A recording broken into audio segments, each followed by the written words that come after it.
Je suis docteur Abouchala, je travaille à Jeanne de Flandre dans le service d'hématologie et je m'occupe particulièrement des patients atteints de déficit immunitaire. Ces patients sont surtout suivis en consultation en hôpital de jour, parfois en hospitalisation. Ça fait un peu plus de 10 ans que je travaille à ce poste. J'ai pris la suite de Françoise Mazinck, pour ceux qui l'avaient connue avant moi. Je fais partie de la filière MARI, donc c'est maladies rares en immunohématologie. Et puis, à l'intérieur de cette filière, on va surtout aujourd'hui se parler du centre de référence des déficits immunitaires, le CEREDI. Juste après moi, il y aura Virginie qui parlera de l'association IRIS, l'association de patients atteints de déficit immunitaire. Donc, je vous remercie de m'avoir accueilli aujourd'hui pour parler aux familles du déficit immunitaire dans le syndrome de Digeorge. Je crois beaucoup à l'intérêt des associations. C'est quelque chose que je vis en consultation et du coup, je n'ai pas hésité à répondre d'accord à cette invitation. Voilà, vous pouvez mettre en plein écran. Aussi.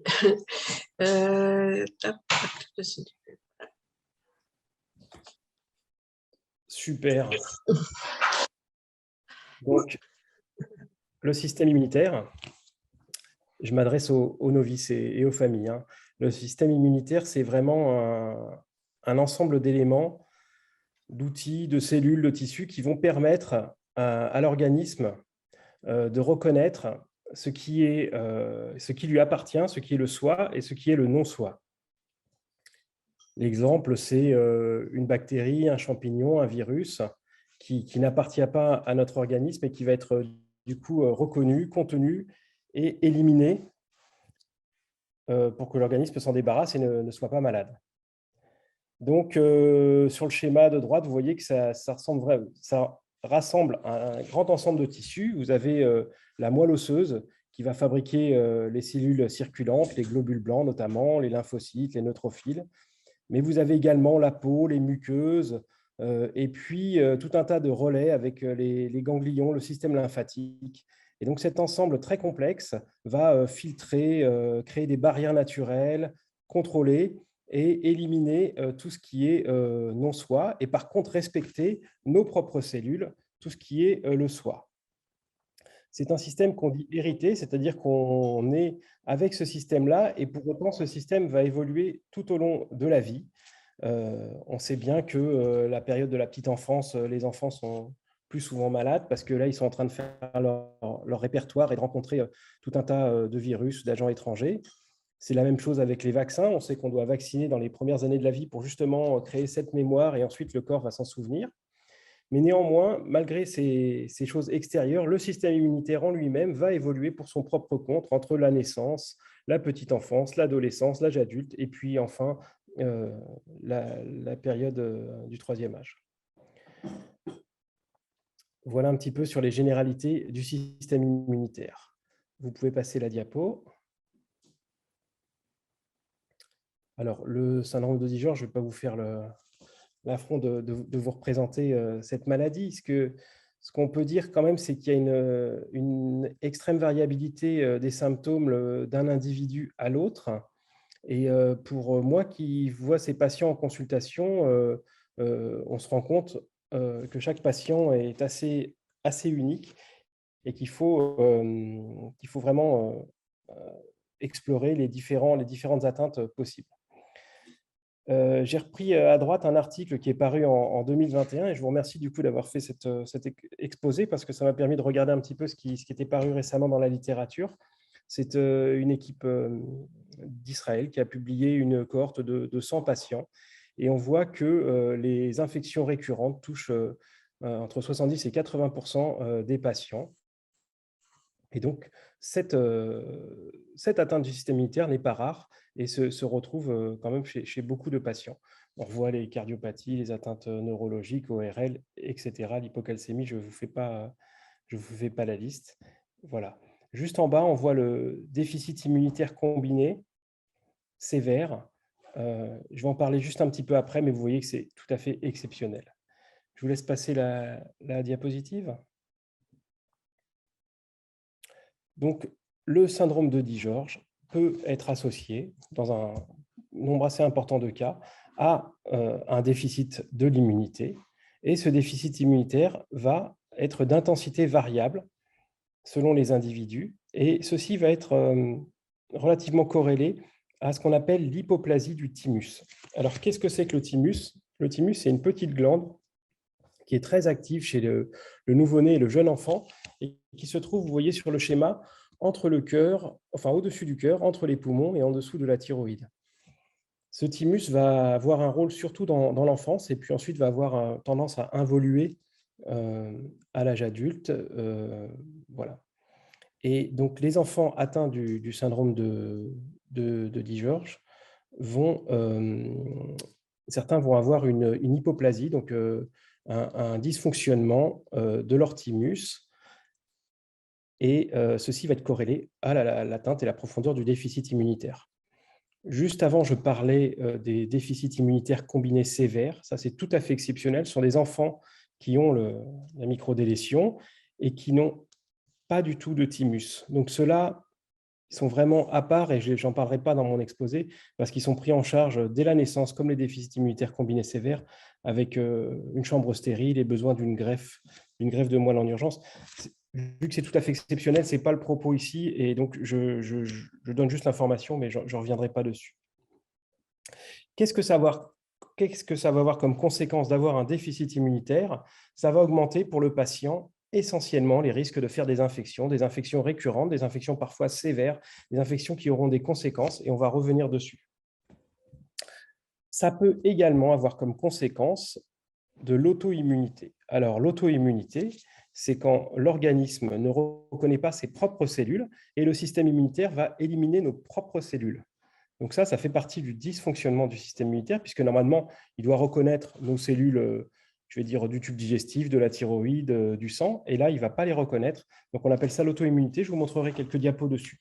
Il faut savoir que c'est un effet relativement rare et comparé au nombre d'infections. Et enfin, les allergies. Il semble que les patients atteints de syndrome de Dijorge soient plus susceptibles de faire des allergies que les autres, probablement lié au dysfonctionnement du système immunitaire. Toutefois, l'allergologie n'étant pas ma discipline, je n'en parlerai pas plus pendant ce topo. Vous pouvez passer la diapo. Alors, comment ça marche? On a commencé un petit peu à en parler. Les cellules des défenses immunitaires qu'on appelle les lymphocytes T vont être produits au niveau de la moelle osseuse, à l'intérieur de la moelle, on voit dans le schéma ici en haut à droite. Et ensuite, ils vont maturer au niveau du thymus. Donc, et puis ensuite, ils vont retourner circuler dans le sang, dans les organes, pour jouer leur rôle de défense immunitaire. On se doute bien que si on a une hypoplasie au niveau du thymus, on aura des conséquences, et donc on aura des lymphocytes T diminués en nombre et en efficacité. On peut également retrouver un autre problème au niveau de l'immunité, c'est-à-dire un problème d'efficacité au niveau de nos anticorps. Les anticorps, ce sont des petites protéines qui circulent dans le sang et qui permettent de nous défendre contre les infections, et notamment de garder la mémoire. Donc, on reviendra un petit peu sur les immunoglobulines dans la suite du topo, mais il faut savoir que, en plus de la diminution de la lymphocyte, on peut également avoir un problème au niveau de la production de ces anticorps et surtout de leur efficacité. Et troisièmement, on sait que les patients avec un syndrome de Dijorge ont souvent des malformations au niveau ORL, au niveau du palais, et mécaniquement, il est certain que l'hypertrophie des muqueuses favorise localement l'apparition d'infections, de sinusites, d'otites, de pharyngite, etc. Donc, il y a aussi des particularités anatomiques en plus de ces problèmes de production qui font que les patients font plus souvent des infections. Je vous laisse passer la diapo. Merci. Alors, on va arriver un petit peu dans le vif du sujet. Quels sont les signes cliniques, quels sont les symptômes que peuvent présenter les patients qui ont un syndrome de Dijorge et un déficit immunitaire? Eh bien, on va surtout retrouver des infections au niveau ORL, je viens d'en parler, le nez, la gorge, les sinus, l'oreille moyenne, les otites. Voilà, ça peut également toucher les poumons avec des bronchites à répétition. Et puis, la plus grave des complications, c'est les bronchectasies, ce sont des dilatations de bronches. À force d'avoir des bronchites, le tissu pulmonaire se détruit. Et ça, c'est une complication assez sérieuse dans la vie des patients atteints de déficit immunitaire. Et puis également des pneumopathies, des pneumonies à répétition. Au niveau cutané, on peut retrouver des récurrences herpétiques, des molluscum contagiosum, et puis également des zonas qui sont des récurrences de la varicelle. Donc, ces infections, qu'est-ce qu'elles vont être par rapport à des enfants classiques? Elles vont être trop fréquentes, plus fréquentes que d'habitude.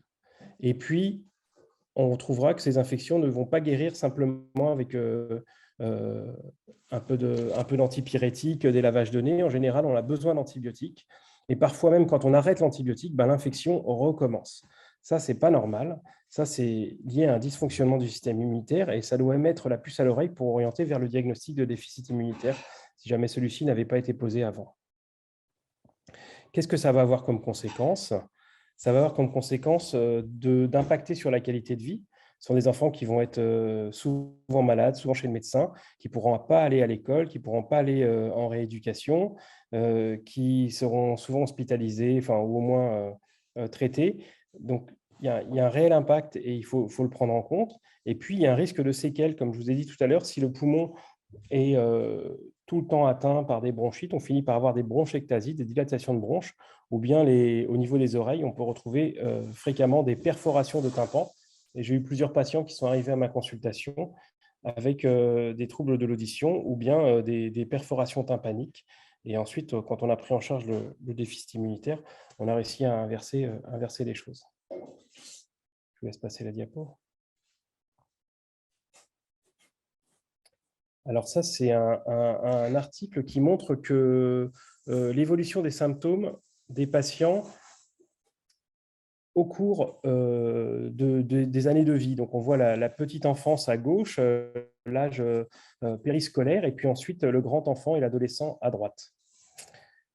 Et dans ces manifestations, on peut avoir des manifestations chez le petit enfant d'infection, mais ce n'est pas si fréquent, il y a plutôt les autres problèmes. Ensuite, en âge scolaire, là, c'est vraiment très important, mais je dirais déjà, ça concerne en fait l'ensemble de la population, hein. Quand les enfants rentrent à la crèche ou à l'école maternelle, ils sont déjà tout le temps malades. Si en plus ils ont un déficit immunitaire, un syndrome de Guillain-Barré, ils vont être très souvent malades.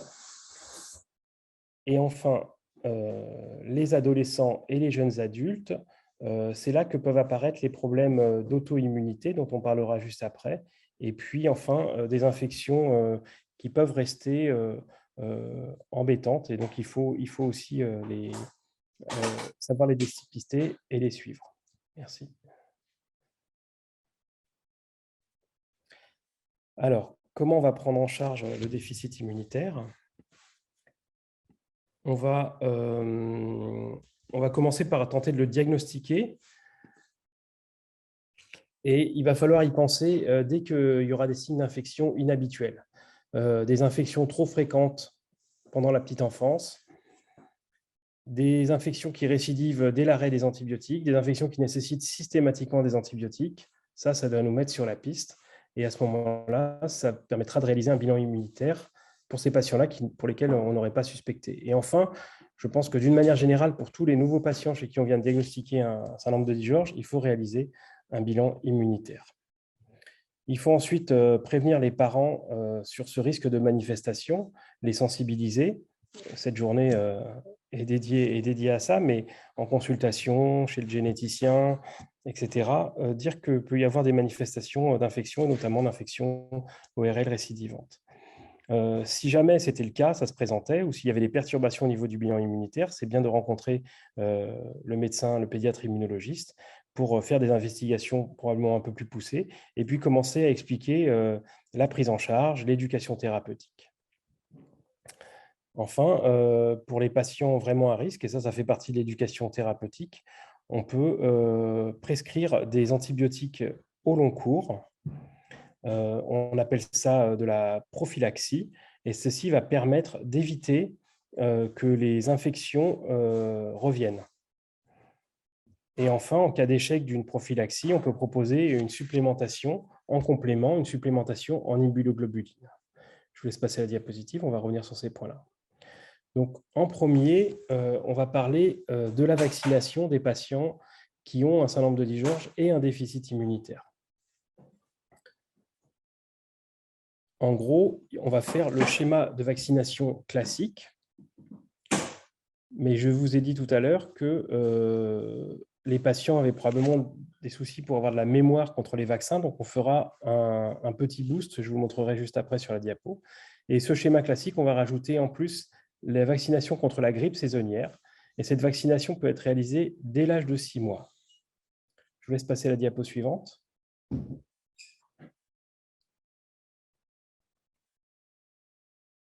Voilà, le boost qu'on va faire, alors si le diagnostic est connu et qu'en plus on suspecte un déficit immunitaire, le boost c'est de faire un autre rappel du fameux vaccin, donc DTP coqueluche, hémophilus, hépatite B et pneumocoque. Donc le schéma c'est 2 mois, 3 mois et 4 mois, au lieu de faire 2 mois et 4 mois dans la population générale, avec ensuite un rappel à 11 mois. Ce boost qu'on fait ici à 3 mois, il est tout à fait possible de le refaire ensuite entre 1 et 2 ans si jamais les sérologies post-vaccinales ou les sérologies de ces vaccins, le tétanos, l'hémophilus, étaient basses. En général, on ne fait pas de vaccin contre le BCG parce qu'on craint que les patients aient un déficit immunitaire et que du coup réagissent mal au BCG. Et enfin, le vaccin du ROR est pratiqué à partir de l'âge de 12 mois si le taux de lymphocyte T est supérieur à un certain seuil.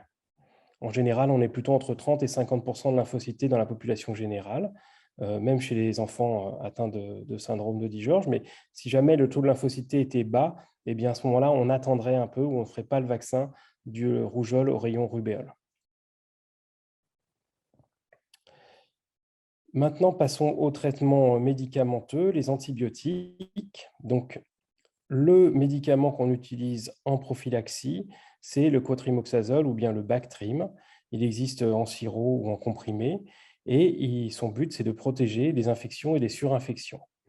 Classiquement, on observe une efficacité rapide, je dirais en quelques semaines ou quelques mois après la mise en route de cette prophylaxie.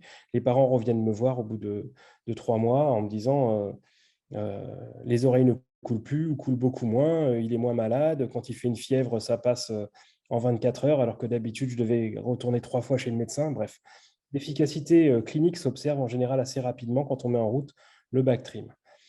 Ça a l'avantage d'avoir une excellente tolérance, de ne pas modifier la flore intestinale et d'être bien toléré. Et du coup, on l'utilise dès les premières manifestations, dès les premières manifestations infectieuses, ou bien quand on a fait le diagnostic sur une prise de sang. Et ensuite, on va le garder pendant plusieurs années, en général jusqu'en âge de l'école primaire. On essaiera de l'arrêter à ce moment-là. Il y a la possibilité également de faire des pauses pendant l'été, parce que pendant l'été, l'enfant est moins en contact avec les viroses. Et ensuite, ça, c'est le traitement préventif, mais toutefois, les patients peuvent quand même faire des infections, des otites, des bronchites, etc. Et à ce moment-là, il faudra débuter un antibiotique. Alors, on dit classiquement au bout de 24 heures de fièvre, ce n'est pas à la minute, hein, ça peut être, ce sera aussi selon la tolérance. Si l'enfant tolère très bien sa fièvre ou si au contraire il est complètement abattu, on n'attendra pas 24 heures pour débuter cet antibiotique.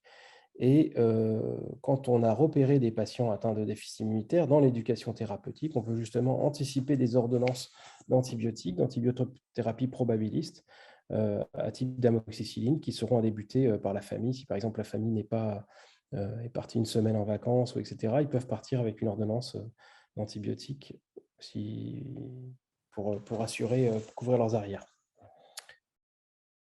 Voilà. Alors, les immunoglobulines, vous allez avoir une présentation juste après par Virginie qui va vous parler un petit peu plus largement de la production, comment c'est. Les immunoglobulines, ça va servir dans le syndrome de Digeorge en complément de l'antibioprophylaxie pour les patients les plus sévères. Les patients les plus sévères, c'est ceux qui ont déjà des perforations tympaniques, qui font déjà de nombreuses infections, et ce, malgré l'antibiotique par Bactrim, par cotrimoxazole. Ce sont des anticorps d'origine humaine, ce sont les donneurs de sang de plasma. Ces anticorps sont dirigés, on dit, de manière polyvalente contre tout un tas d'agents infectieux. Et ainsi, quand on est sous immunoglobuline, si l'agent infectieux arrive, les anticorps vont se mettre contre lui, vont le neutraliser et aider le système immunitaire à s'en débarrasser.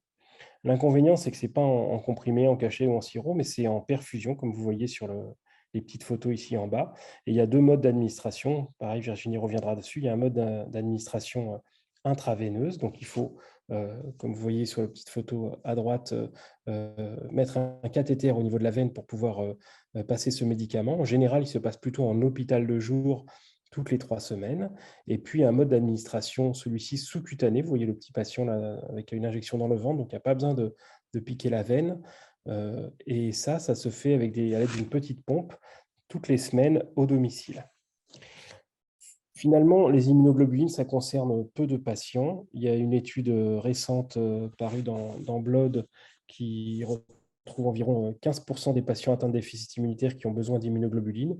Et moi, dans ma pratique, sur une vingtaine de patients que je suis qui sont traités par Bactrim, j'en ai seulement 3 qui sont sous immunoglobulines. Donc, ce n'est pas la majorité des patients.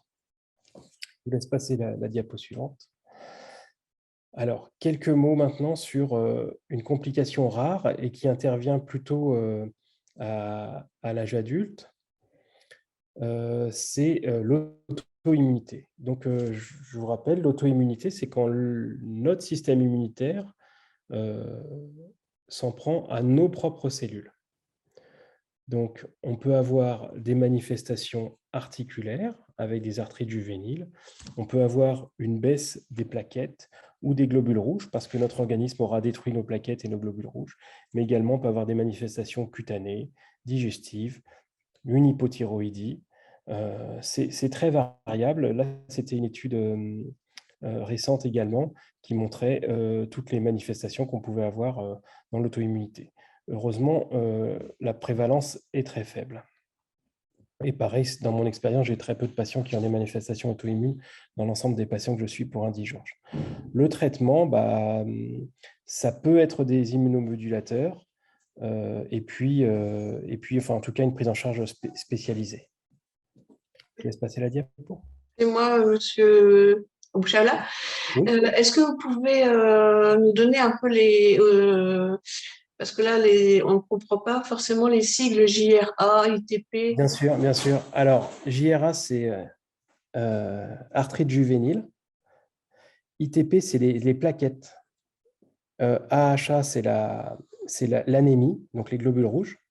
Le psoriasis, c'est le psoriasis. Le vitiligo, c'est le vitiligo. IBD, c'est les manifestations digestives. Vous voyez que ça concerne 1 sur 195 patients. Donc, on a vraiment une prévalence très, très faible. Les arthrites rhumatoïdes et enfin d'autres manifestations rhumatologiques ou de l'ataxie. La prévalence, vous voyez, 4 sur 195, 8 sur 195, c'est très faible. Et ça touche plutôt le grand enfant. Merci beaucoup.